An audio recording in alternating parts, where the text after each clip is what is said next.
Alright, that's good. She didn't get me, did you?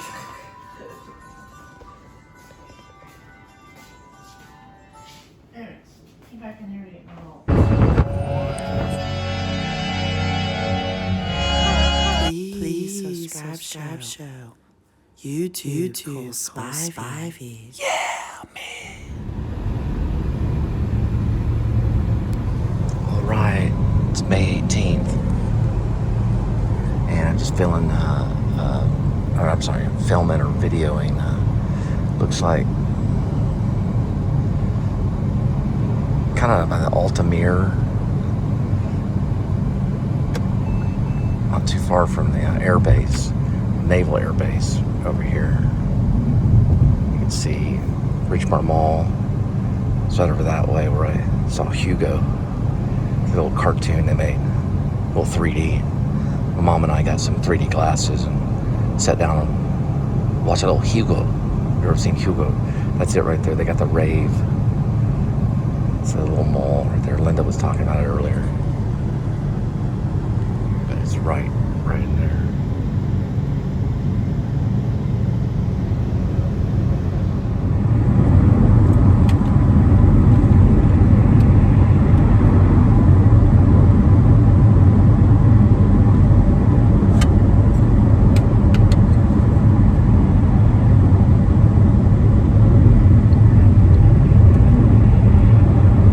Well, I guess Natalie and the Woo are getting along now.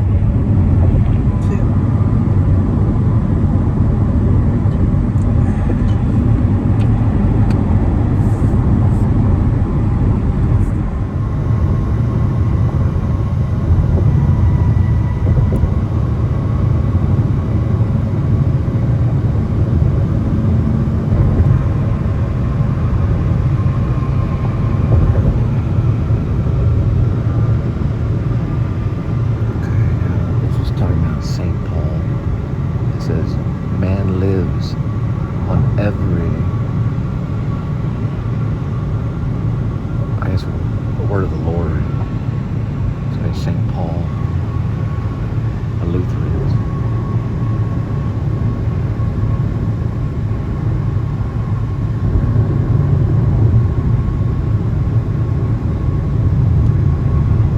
Right over there, it looks like maybe like a bank building or something. There's a biker.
Bikers make us like these crazy turns everywhere. Okay, we're doing a silver alert. I didn't get the information, but they just released a silver alert. So be out on a lookout for, I don't know, someone that's like 79, 80, maybe 82 or 83 years old, driving around a car like a lunatic. 301 to 304, 401 to 408, 411 to 418. 421 to 426. Sweet.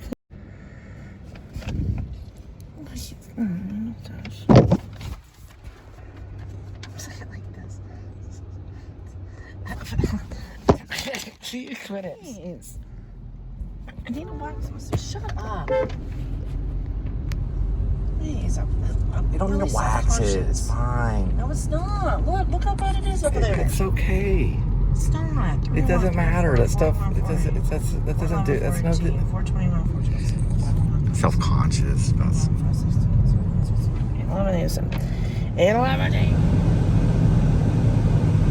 So we decided to go to restaurants. I couldn't decide. First, I thought, well, let's go to Dickie's. Oh, y'all going to Dickie's? Yeah, we're going to go to Dickie's. Well, why not go to Hooters? Well, we were going to go to Hooters, but then we're thinking about later getting BJ's. But then Dickie's sounds okay, but then so is Hooters. What's going on with restaurants nowadays? So what we decided was, we were going to go get BJ's. But we had to go by Hooters to kind of look at it. So we looked at Hooters and then decided to stop off at BJ's, you know, and then on the run, we got some Dickie's. The last part probably needs some work. Don't forget about Dick's. That's the last resort. I decided that not to do that and then to look at Hooters. But then, well, you get the picture. What about Dick's Last Resort? Sporting Goods.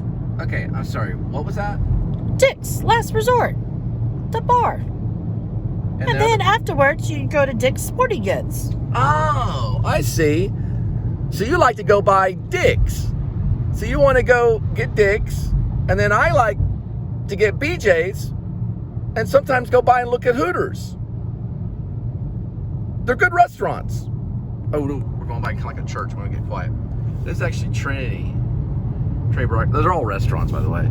Trinity Broadcast. This is actually, what is that? That looks empty. That church one. That one, they changed that church up right there. But that one right there is Trinity Broadcast Network. That's the network right there. Looks like the White House.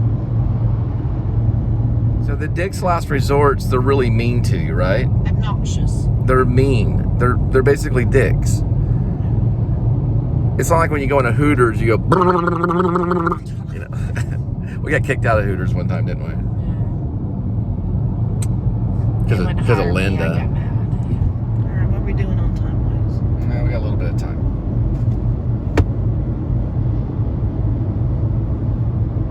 So my exit marsh, it would take about 8 minutes.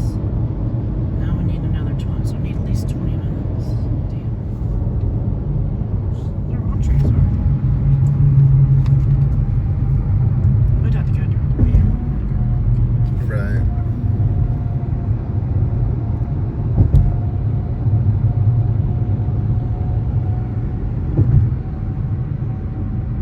Dallas. Southern style menu.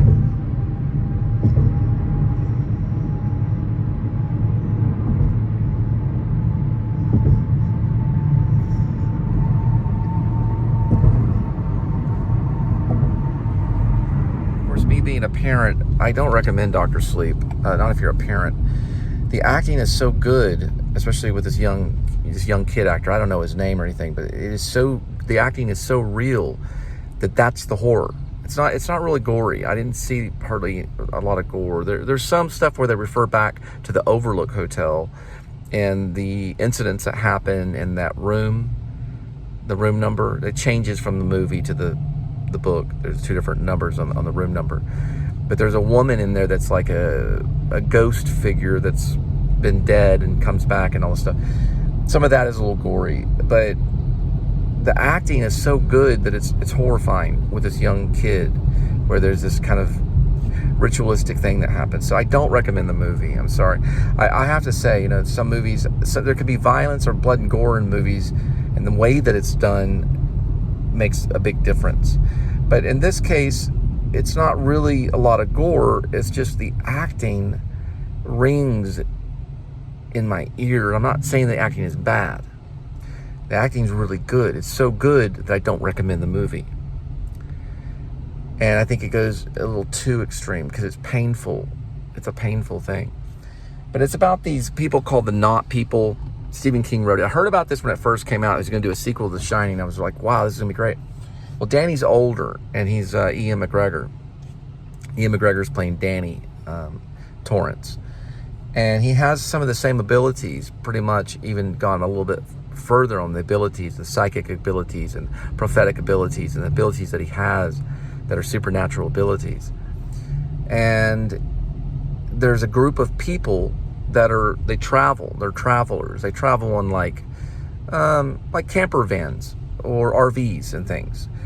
and they prey off other people, almost like vampires per se, but they're like energy vampires, but they take from when people die, and it makes them like live longer or something weird. It's a very weird concept. Vampirism is a little bit kind of what it may be a little bit, but they're, instead of taking their blood, they take their breath, or maybe even their spirit. It's very strange. It's a very, very strange thing. Stephen King, I'm sure he worked very hard on the book, so I respect that aspect of it. I'm not dissing on Stephen King. I don't know if he directed it. I don't think he directed it. The reason I don't recommend the movie is because I think it's a little disturbing, and it hurts a little bit to watch in a disturbing way.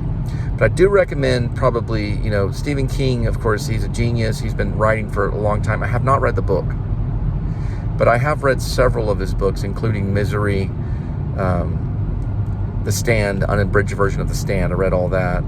And a lot of his Richard Bachman series, when he wrote under a pen name, under Richard Bachman. The Running Man and The Long Walk. Of course, the one, Rage, is in Richard Bachman's book. And the Work one, the one that's about the guy in his house. It's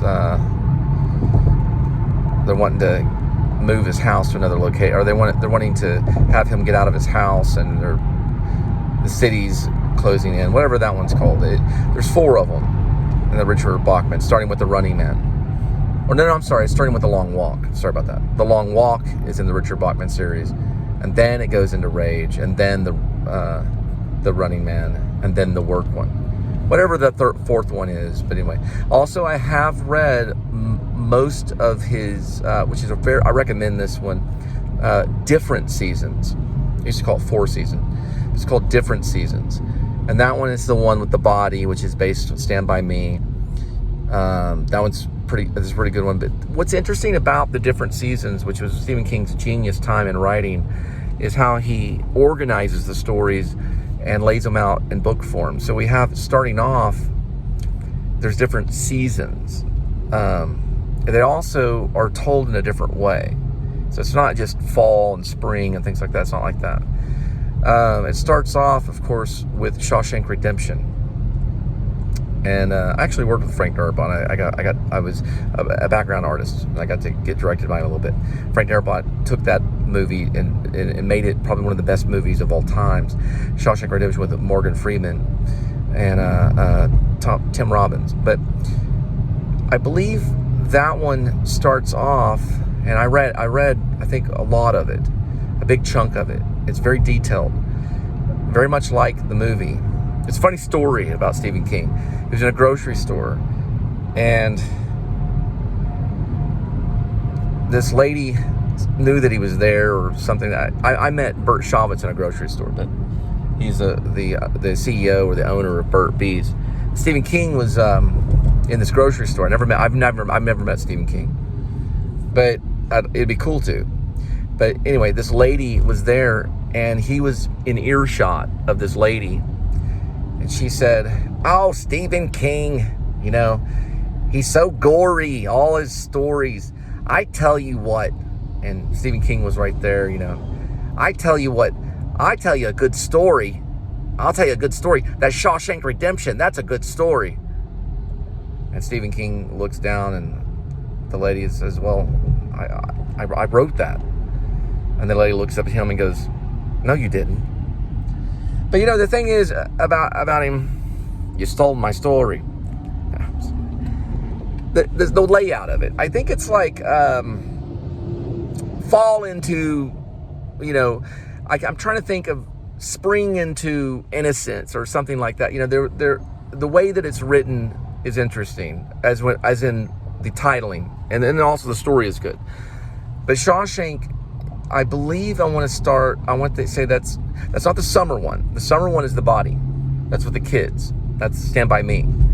That one starts off with Rico, whatever. He's a comic strip thing, and then it goes. It got all the characters in there, but there's a comic strip aspect to it that a lot of people don't even know that's there if you've read The Body.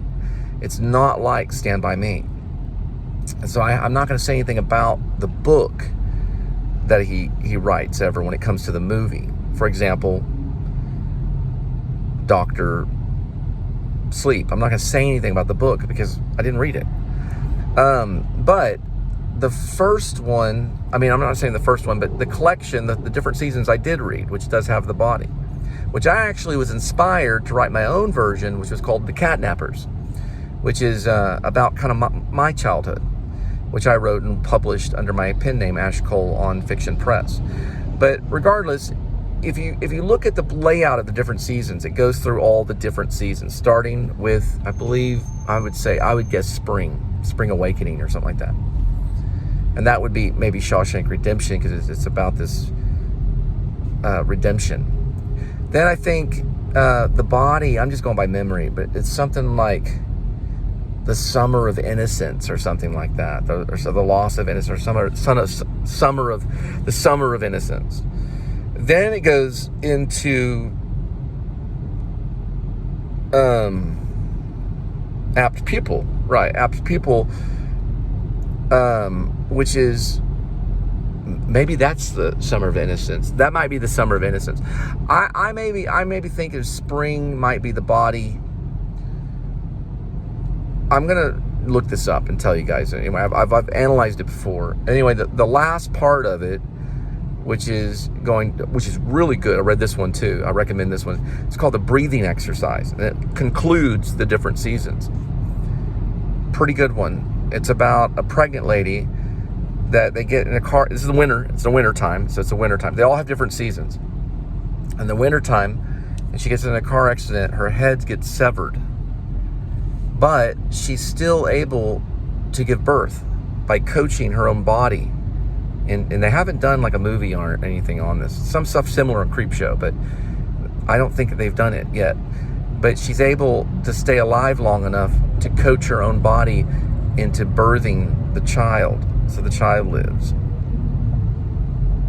They are hard to remember, Stephen King's titles and the different seasons, but Spring is Shawshank Redemption, because it's like if you're going to be sprung, right? So that one is an easy one to remember. But they're all different seasons. It's a pretty cool trip.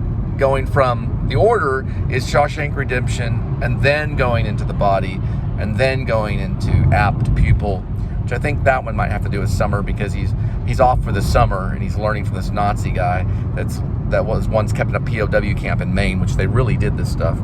They kept Nazis in POW camps in Maine. They really did this. Then the fourth one is the breathing method or something like that. I wonder if it's called the breathing method. Another interesting fact about Shawshank Redemption is it's also called Rita Hayworth. So it has more than one title, or Shawshank Redemption, which is the spring one, and different. So me being the writer and editor, it's actually Shawshank Redemption is Rita Hayworth and Shawshank Redemption. Now, to clarify, that opening of different seasons is Hope Springs Eternal. That's how it opens. Hope Springs Eternal. And it's Rita Hayworth and Shawshank Redemption. Now we got it. After spring, we go into Summer of Corruption. Apt Pupil. I don't know why I read it wrong. I must have read it wrong. So we're starting, of course, in different seasons with... That's how hard these things are. They are difficult. It's literature like math. It starts with, of course, Hope Springs Eternal, which is, of course, Shawshank Redemption, or Rita Hayworth and Shawshank Redemption. Then we move into the next one, which is Summer of Corruption, which is Apt Pupil. It did take place in the summer. Fall from Innocence is The Body, which is the other version, or the movie, Stand By Me. And we get a little Shakespeare for Winter's Tale. And it is Shakespeare. Winter's Tale is the breathing method. Pretty interesting, huh?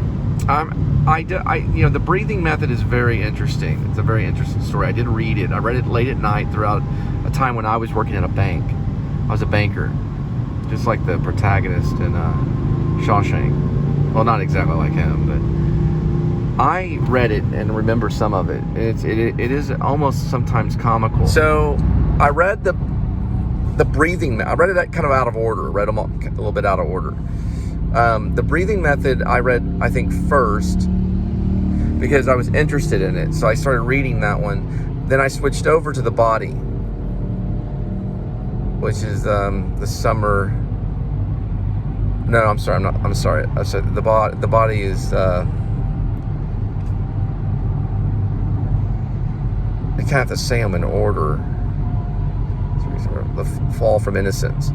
Fall from Innocence, the body. I read that one, the whole thing, and I realized it was very different because of the layout. Now, they still use the same dialogue and same characters and everything like that. It's the same characters River Phoenix played and all the other, Wheatley and all the other actors and stuff. The guy there was a dude that hung out with the Corey brothers, Corey Haim and Corey Feldman. Corey Feldman was in it. But anyway, it's very similar to that, but they have another character in it that goes into the mind of the writer, who is more childlike than you think. And he writes these like comic strip characters that you're listening to, like Rico or something like that. And it's like, where does this come from? So you don't get any of that. And Rob Reiner left it all out. So it's not really a story in a story that he left out, but it's a story that the writer is working on as he's telling the story of his childhood. That's how realistic it is. So he's working on this comic strip noir story with a character named Rico, and he's telling the story that you see in Stand By Me. You got to read the body. So it's called, it's not The Fall. I always get that. It's not The Fall. It's not the spring. It is, wait, is it The Fall? No, that's The Fall. I'm trying to think of The Fall. I'm just getting stuff. You start with spring and then summer and then fall. Fall from Innocence. Fall from Innocence. Right, that's the body.